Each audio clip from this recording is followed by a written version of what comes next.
Okay. Hello, if you are in the right room, we are using Teaching Books to build diverse collections. I am Danielle Burbank. I am an implementation and training specialist with Teaching Books. We are under overdrive, so that's why my email says dburbank@overdrive.com. That's how you can get in touch with me. So let's make sure everybody is in our session. So thank you for choosing us today. And if you want to make sure you're muted, that's always helpful. So there's nothing embarrassing happening. So again, just make sure if you're muted, go ahead and move on to show you again the session that you're in.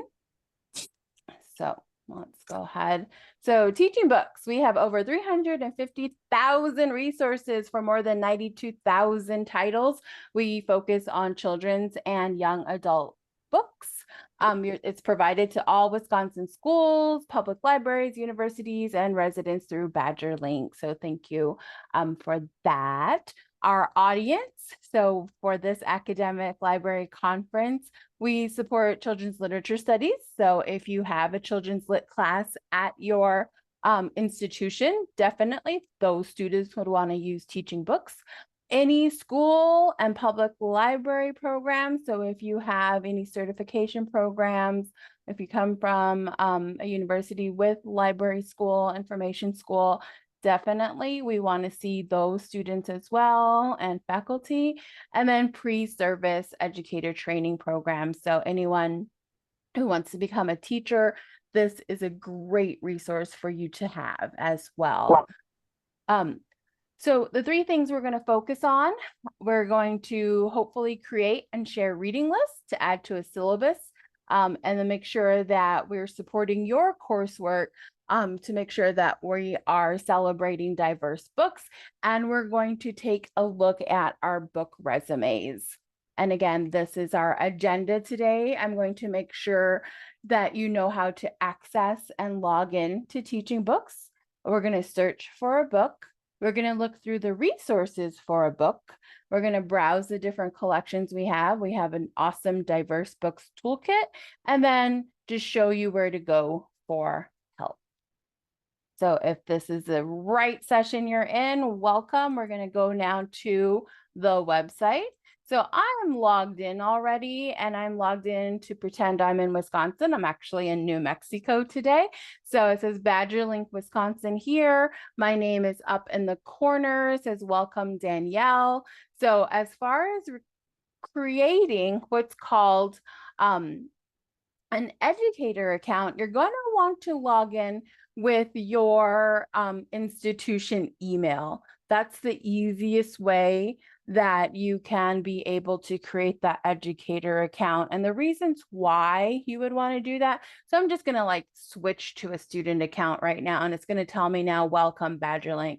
And I'm like, nope, that's not what I want. I want my educator login. So that's why I'm going to want to type in my work email.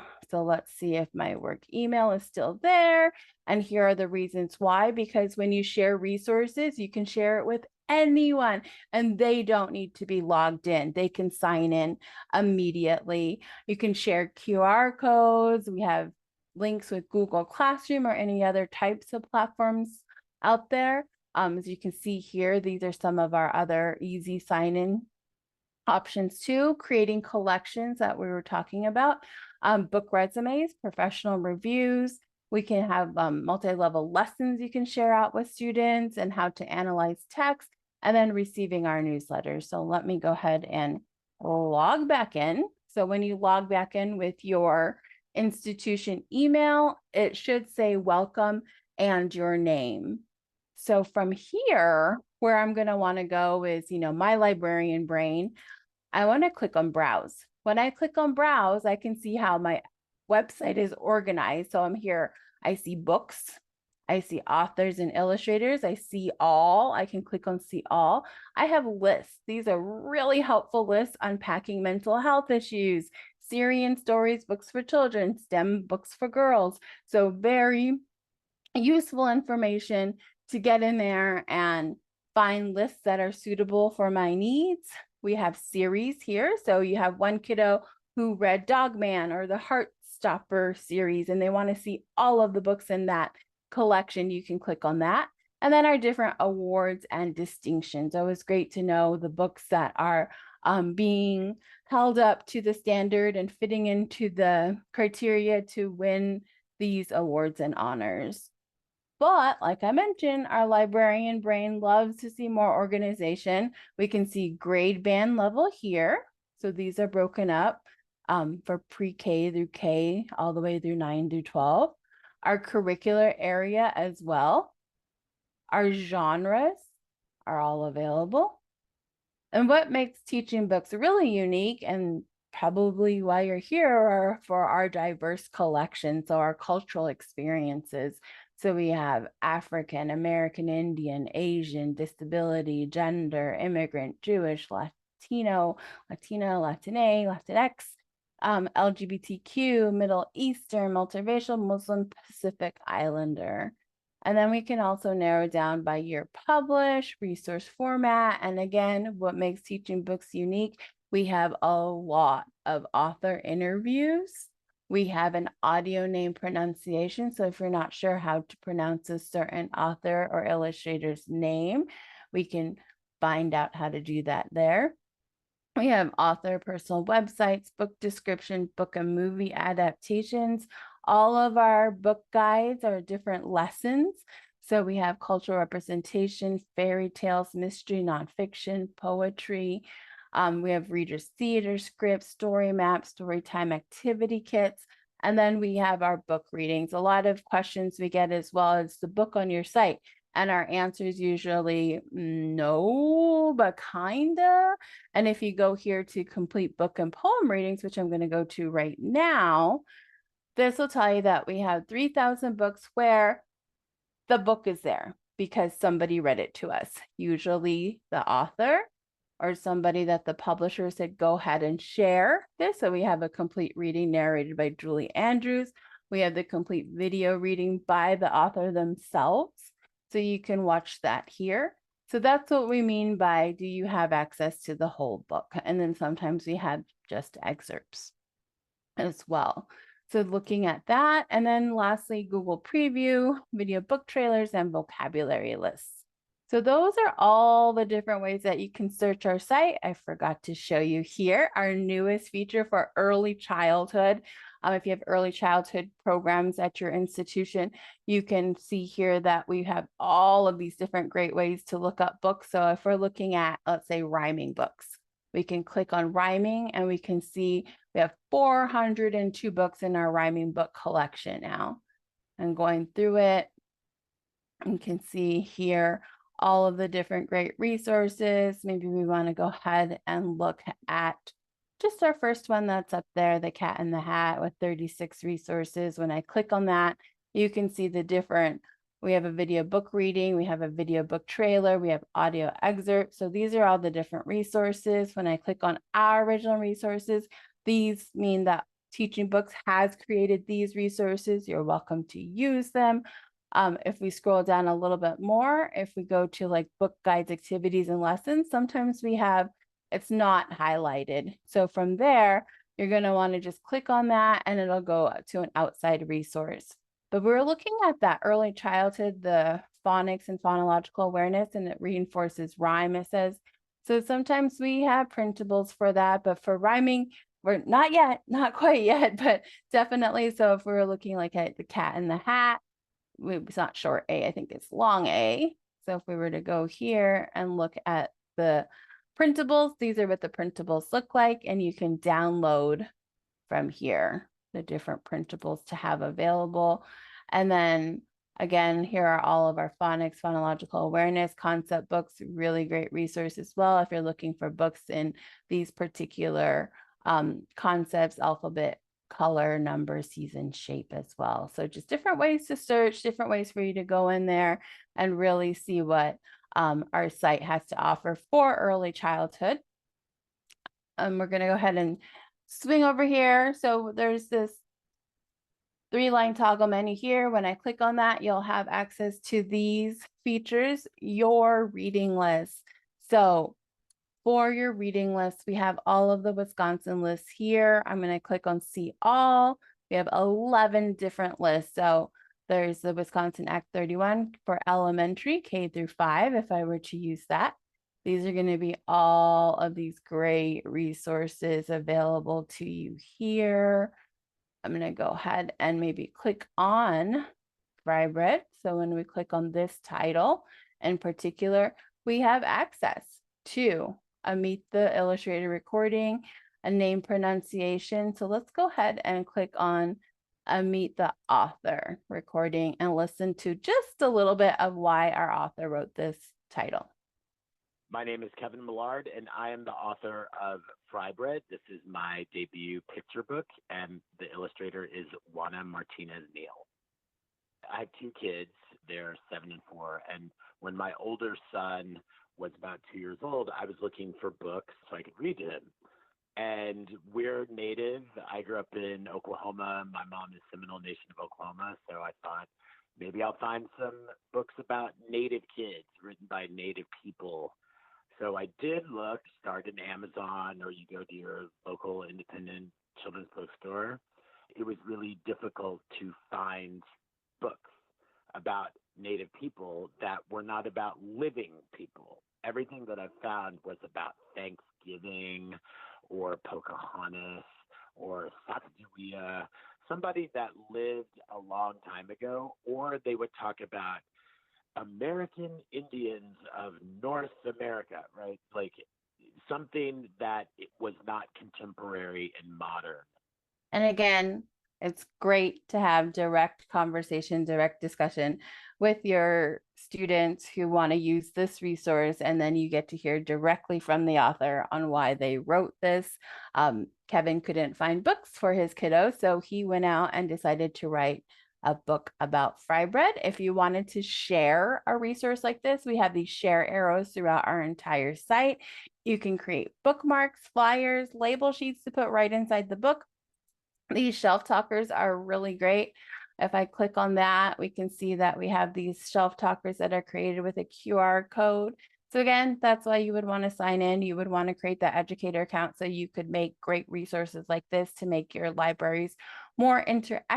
If you wanted to feature a specific title or show your pre-service elementary teachers how to use this resource, that's a great way for them to learn how to do that.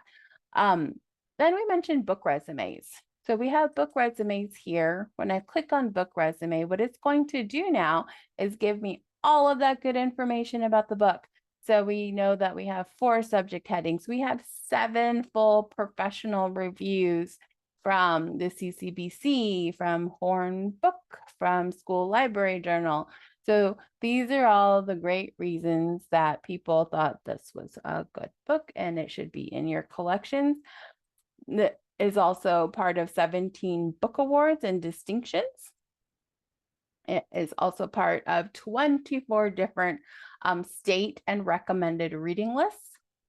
So again, if you ever get, questioned on why this resource should be in your library, you can lead them to this book resume and say, these are the reasons why this is in our collection. So here you can print out a full report. When you click on that, you get everything.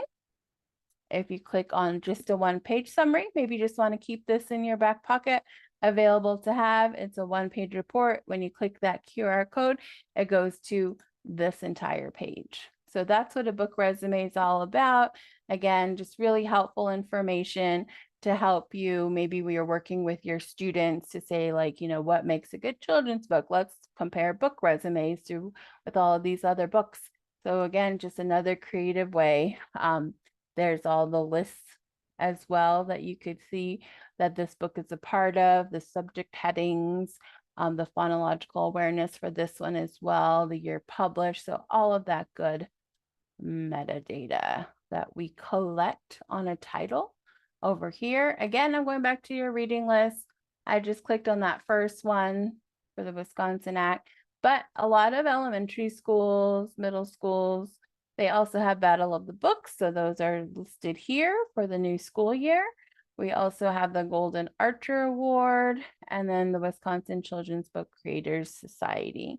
So if we wanted to now maybe go up to look at high school or young adult books, I'm looking at the Golden Archer for grades 9 through 12.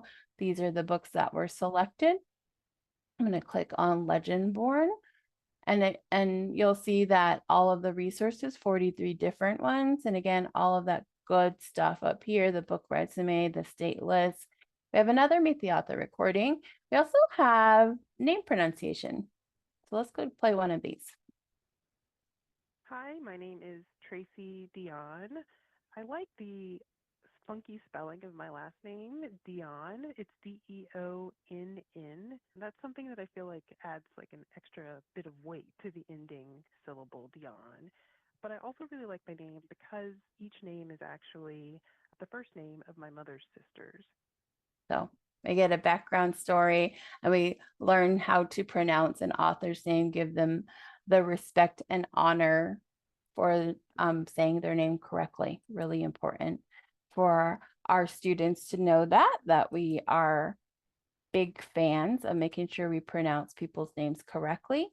So I want to go ahead and show you one of these. So say you had a student who was interested in creating lesson plans, or you're teaching a lesson plan unit as well. We have these ready to go for you. They're differentiated. They go by different levels. So level 1, and we're looking at the cultural representation reflection. If I click on this, we see a sample here on the side, but you can press save. You can even change the questions out if you want or rename it.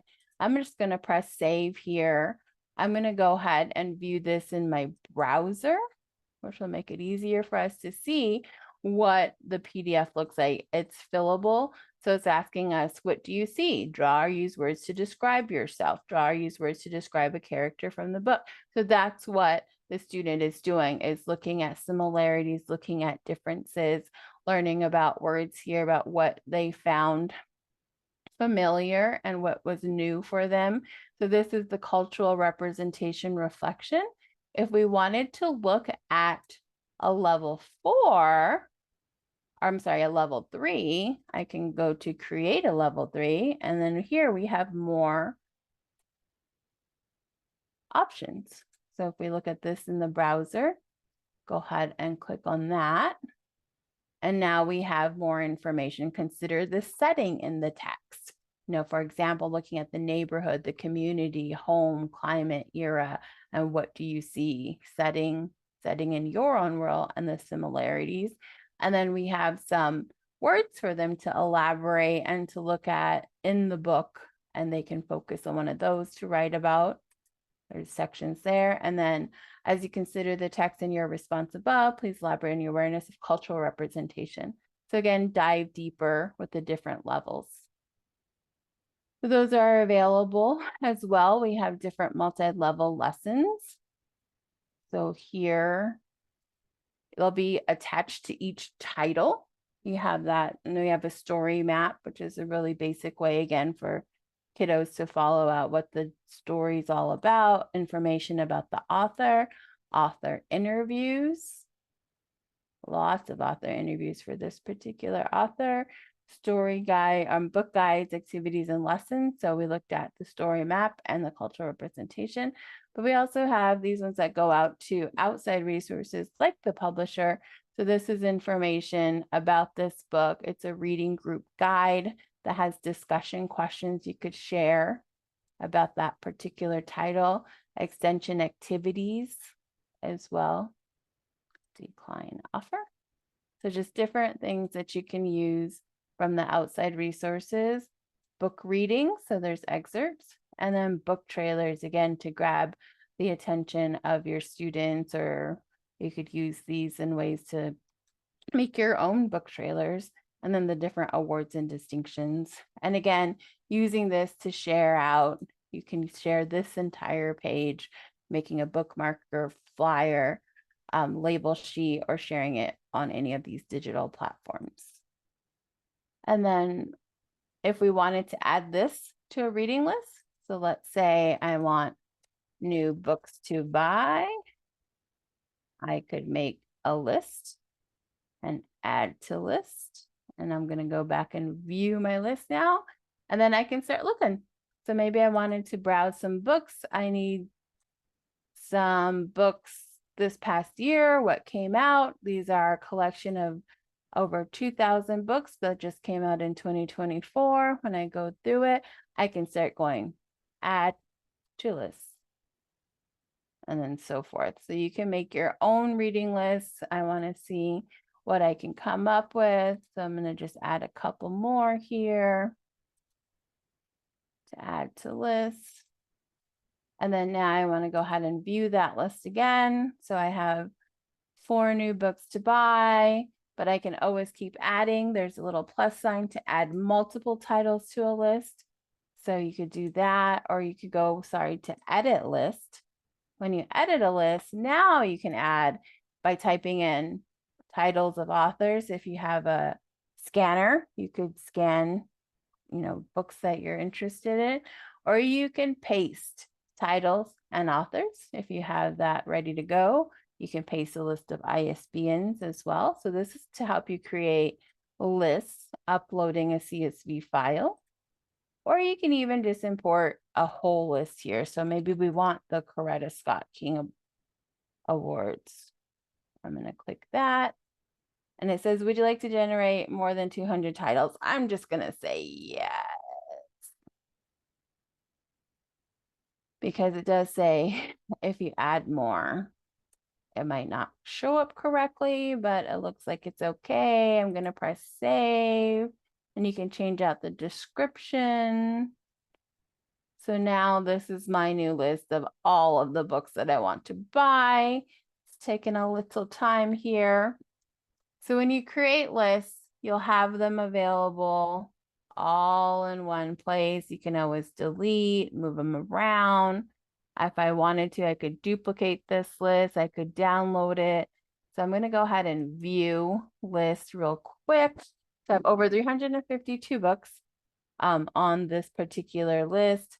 I'm just going to see real quick. I want to end with looking at a list analysis report, because I think that could be really helpful again when you're going through this with your students and they wanted to see what books are in their collection. We have a breakdown of fiction, nonfiction, Lexile details, all of the years published since we stole the list from the Coretta Scott King Book Awards. We have all of the years. And then most of them are going to be African-American books because we looked at the Coretta Scott King Book Awards, but this will tell you cultural experience there. It tells you the different genres that are represented as well, the different curriculum areas. And then it also tells you what's not included. So you could definitely go in here and say, maybe I need more information, more books about this particular cultural experience, or I need more books about concepts. And then you can add and weed out your titles here from this list in particular. Then also know that we have a lot of great information about quantitative measurements and qualitative measurements through our text complexity toolkit. So again, going back up, browse, that's where I love to start my searches. If you wanted to go to for educators, there's some great information here. Wanted to show this diverse books. We have a whole toolkit here. If you want to search by culture, all of the cultures are listed there. If you wanted to search by subject, just type in a subject and start searching. If you wanted to combine and combo out cultural experience, genre, curricular area, grade level, you could do searches there. Or if you wanted to look at our interviews with our authors, our diverse authors and illustrators, we have 10,000 of them, children's 5,000, teen over 6,000 interviews. Our diverse book award thematic book list and series, you could do a search there. Cultural representation activities, so looking at our multi-level cultural representation reflection that we took a look at. So we have a lot here tied to the different titles, and then going in and building a list to support diversity and inclusion in your list, in your syllabus, in whatever you're creating with your students. So definitely check out that Diverse Books Toolkit. It can be found again under For Educators, Diverse Books, or you could always do a search in the search bar for diverse, and it comes up here, Diverse Books Toolkit. And you should be able to get back there. Just again, looking at For Educators, another great idea, teaching idea that we have. We have timely topics every year. Come back and check those out. Our early childhood, like I said, we're building out a lot of the instructional support for that as well. We have ready to use ideas, so PDFs that are ready to go, fillable PDFs that are ready to go for monthly lesson ideas, picture book engagement, all these great resources, and then more conversation and instructional support here for topics that matter. And then I'm going to help. Know that we do provide training. We also have webinars every month, a webinar spotlight. So next week, we're going to have one called Get the Word Out. Tell your team about teaching books. You can register here. You don't have to attend live at 1 p.m. Central. You can just register and you'll get a copy of the recording. And you'll also be able to come back here to our site. We archive all of our webinar spotlights as well. They are 20 minutes long. You know, you can listen, have it on in the background. Like I mentioned, we are an Overdrive entity. So we have Sora as well, which is their school platform similar to Libby. We had us Teaching Books and Sora better together, building your wish list. Teaching Books can help. Keep smiling in the library with Teaching Books. So come back, check out our webinars. They are available to you. And then if you forgot everything I said today, come back and look at our video tutorials. There's a 3-minute intro, how to create those custom reading lists that we went through really quickly, how to create that educator login if you're confused on how to do that, how to share out resources with that share arrow. We also have a Chrome extension called Book Connections, the text complexity toolkit. Again, if you want to get into that, do story time with your students and then they can fill out a text complexity toolkit. It's all crowdsourced and we'd love your input on that. An introduction in Spanish, these 2-minute takeaways, so helpful. When you click there, you'll be able to see that we have all of these videos available to you, all under basically 2 minutes. So if you want more information about those multi-level lessons, click on that. You have a quick 2-minute video. Our newest one you can see here is about early childhood. Check that out, see what we have to offer. But really, that is what I have. I appreciate your time. If you have questions, I'd be happy to stick around here and answer any questions on how you can use this with your students or for yourselves as faculty members. Hi, my name is CJ. I work at the Viroqua Public Library. Do you think this tool could also be useful for public librarians? Perfect question. So actually, if we go down to that toggle menu, we have what's called Visit Teaching Books for Libraries, and this is our public library platform. So definitely check out this page as well. It can be used for public libraries. Let me see if I can sign in quick enough. Let's see. And then, so with this, it's called a professional login. And yes, we want to stay on the Teaching Books for Libraries site. And so here, again, like I mentioned, it's a lot of the same stuff I showed you. However, just wording is different, geared toward public library programs. So like under library programming, we have like great programming ideas for kids and teens. We have a lot of great information about for your readers for like homework help, homeschool support. So looking out for your patrons who are using this resource. Again, a lot of the same stuff. We have a diverse books toolkit, exactly the same here on this side too. So yes, definitely check out the public library platform too.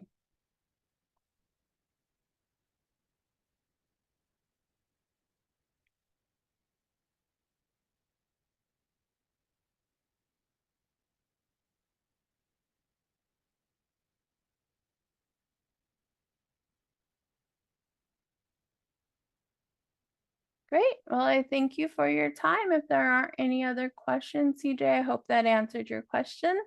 But please let me know how I can be of assistance. And again, my name is Danielle Burbank, and my email I can put in the chat real quick. It's just dburbank@overdrive.com. So I'd be happy to answer questions or schedule a one-on-one time with you to go over anything more in depth.